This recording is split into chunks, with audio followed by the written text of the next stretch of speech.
on Ukraine. The United Nations reports human rights violations are increasing in the east and in Crimea. And the UN report suggests the abuses could jeopardize this month's presidential election in Ukraine.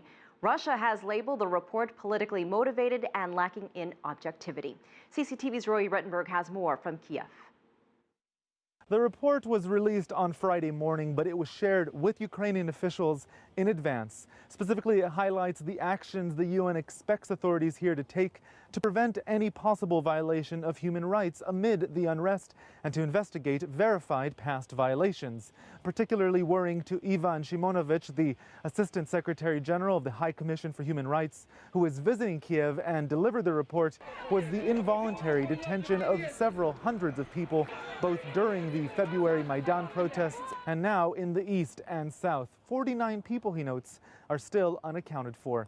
He also expressed his concern over the continued arming of protesters in the east. He says that while the number of demonstrators has remained consistent, the number of paramilitary groups has gone up.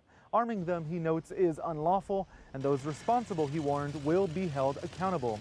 Shimonovich says the report was also shared 24 hours earlier with Russian officials and notes that it included some concerns of human rights violations that they've raised. I can just assure you that we are paying equal attention to all allegations of human rights violations, and if after investigating it, we report on them if we consider them serious.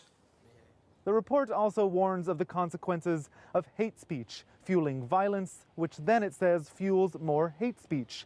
And it offered an assessment on Crimea, the territory annexed by Russia. Though officials say they had no access to the region, Shimonovich's report expressed concern over the freedom of movement and accessibility to jobs, healthcare, and other services, notably for Crimea's Tatar minority.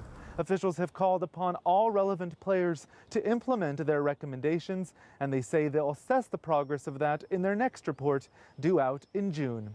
Roee Ruttenberg, CCTV in Kiev.